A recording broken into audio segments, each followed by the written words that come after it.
Excuse po. Baba lang muna natin yung mic, sir. Baba lang po natin. 3 questions lang tayo, ma. Ako lang. Sige. Thank you. Magandang umaga. So, two items lang muna ako ngayon today ha. Kasi, sorry, kailangan ko yung cellphone ko. Sir, kailangan? 2 items lang muna tayo today. Yes, sir. Kasi, hinahabol ko yung house hearing. Kasi kailangan ko kasamahan yung mga kasamahan namin sa OVP version. Yung mga kasamahan. Again. 2 items lang muna tayo today dahil kailangan ko samahan sa house hearing yung mga OVP personnel na nandoon. Magbigay lang muna ako na first item is magbigay ako ng update kay Yusek Zulaika Lopez.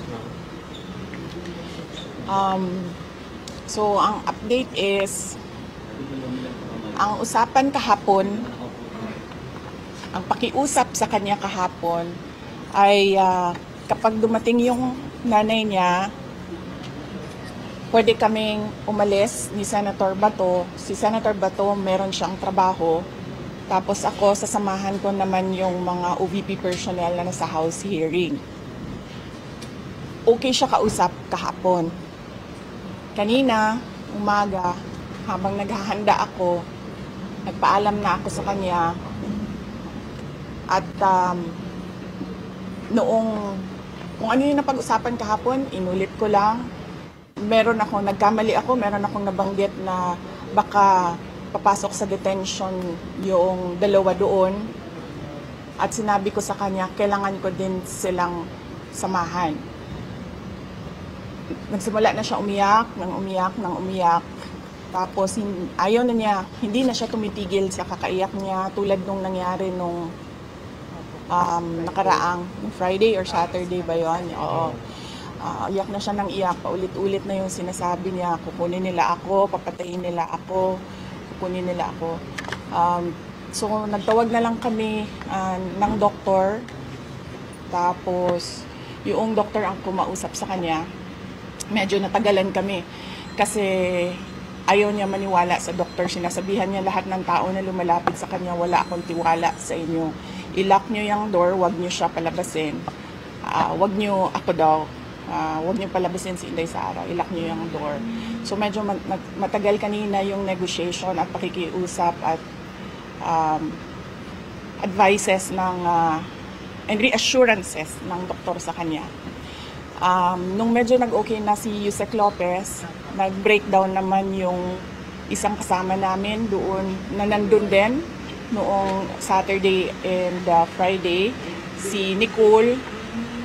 Nagsimula siya mag-panic attack, hindi na siya makahinga, then nagsimula na siyang umiyak, tapos naninigas na. So nagtawag na kami ng doktor at nurse ulit. At so apparently hindi ko alam na may sakit pala sa asthma si Nicole. So nagsabay yung kanyang panic attack at asthma kanina. So dinulungan siya ng mga doktor at mga nurses. At ngayon ay oo nga. Kasi masisira yung sound ng mga cameraman nyo, tapos mapapagalitan sila kasi hindi nila nagagawa ng maayos yung trabaho nila. Adjust muna natin, sir, saglit lang. Adjust lang po. Baba lang po muna, konti Dapat lang. kasi, alam nyo, hindi lang ito yung may foam, pati ito may foam para pag nagbagaan sila, hindi maingay. Okay? Nasaan ako? Nicole. Oo. So si Nicole, nilagyan siya ng swero kasi sabi ng doktor doon padadaanin yung mga gamot. So medyo nagkalma-kalma na sila doon. Pero hindi na lang umalis si Senator Bato. Nag-concede na lang siya na magstay dito. Kasi yun ang apparently nagpakalma kay Yusek Lopez. So, nandyan si Senator Bato sa taas. So, yun. Pakiusap ko lang. Pwede bantayan nyo si Yusek Zulaika Lopez. Kasi lagi namin sinasabi sa kanya na may media sa baba na nagbabantay sa iyo. may media sa, although ang sinasagot niya wala akong tiwala sa lahat ng tao, pero isa yon sa mga sinasabi namin na reassurances sa kanya na merong media sa baba na nagbabantay sa iyo. Okay, and then ang pangalawa ay yung sagot ko sa ating National Security Advisor, sa ating National Security Council. Nauna na kanina yung written document, yung statement and open letter. Babasahin ko lang siya ulit para sa inyo ngayon, para meron kayong video.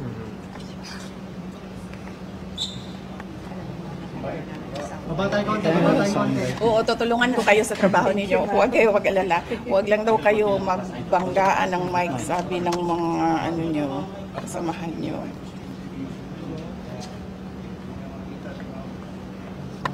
O hindi na daw ako makita.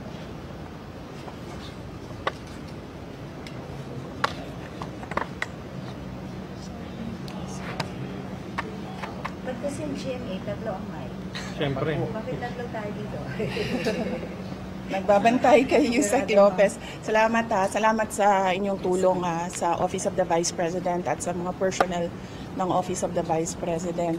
Hindi lang nila masabi sa inyo ngayon dahil lahat sila busy, under pressure, under stress sa kailangan namin gawin lahat dahil ngayong araw na ito, tatlo yung division ng labor namin.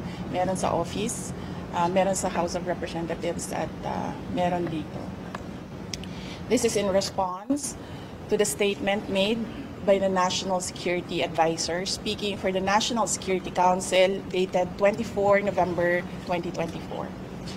National security pertains to the protection of our sovereignty, the safety of the Filipino population, and the preservation of our democratic institutions. The function of the National Security Council is confined to the formulation of policies and in furtherance of such pursuits, including crafting recommendations to the President. Therefore, I would like to see a copy of the notice of meeting with proof of service, the list of attendees, the photos of the meeting, and the notarized minutes of the meeting where the council, present council or the past councils, resolved to consider the remarks by a vice president against a president maliciously taken out of logical context as a national security concern. In addition, please include in the agenda for the next meeting my request to present to the Council the threats to my person, the OVP institution, and its personnel. As a member of the National Security Council, based on EO 115, December 24, 1986, I do not recall receiving a single notice of meeting since 30 June 2022. Therefore, I request the NSA to please send to me the notarized minutes of all meetings conducted by the Council from 30 June 2022, if at all there is any. I want to review what the Council has accomplished so far in terms of policies and recommendations for national security. Gusto malaman ng taong bayan kung ano ang ginagawa ng National Security Council at ano ang ginagawa ng National Security Council.